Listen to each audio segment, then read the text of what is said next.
Tonight we begin by looking into the future of the Patriots. Life without Tom Brady, certainly going to be different in so many ways. But Bill Belichick is in full rebuild mode, and he's already begun remaking this team. So let's take a closer look at the Patriots' future and life without Tom Brady.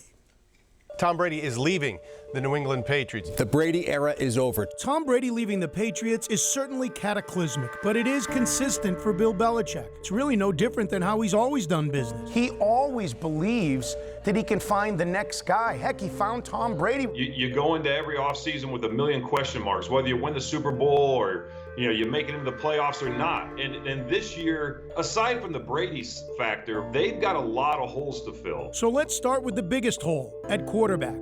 Everything points to Jarrett Stidham getting the job, with veteran quarterbacks still up for grabs like Cam Newton, Andy Dalton, Jameis Winston, and even the ones who were available, like Teddy Bridgewater, Phillip Rivers, or Marcus Mariota. Bill Belichick, not interested, either in spending the money or committing to any of them. Instead, he brings back 34-year-old Brian Hoyer for a measly $1 million to basically give 23-year-old Jarrett Stidham a run for his money in camp. Unless Stidham poops his pants, it's his job, isn't it? Their best case is if this Jarrett Stidham's ready. And not many people know about him. He was drafted in the 4th round last year, played well in the preseason last year, got a little cup of coffee during the regular season, threw a big interception going the other way. So the stuff he put on tape in the regular season last year, not good.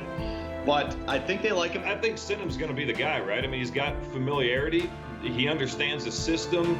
They've invested in him already. I don't see that being a major worry for Bill. We all talk about him, Bill, we trust. When we get in really difficult situations, the default is, he's been there and done it. And he has. And there's a good reason for that, because he understands things at a level that none of us can really fully comprehend. And two things Bill comprehends better than most are history and value.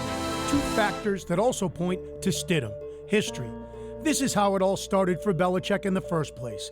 And while there are differences in how Tom Brady took over for Bledsoe compared to how Stidham may now replace Brady, there are more similarities than you think. In college, both quarterbacks played better when the games were bigger. Before Brady got his shot, he spent a year studying under Drew Bledsoe. In Stidham's first year of gridiron grad school, he studied under Brady. For all this to work, Stidham first has to prove that he belongs, and then prove that he can play at a high level. But if he does, then Belichick's favorite word, besides winning, comes into play: value. He's really cheap, really affordable. He's on his rookie contract, makes less than $1 million, I think. And most importantly to me, it's Bill's guy. He drafted him, he's been developing him, Bill believes in him, Bill invests in him. And it's an unknown, and there's upside. You want to start fresh at the position.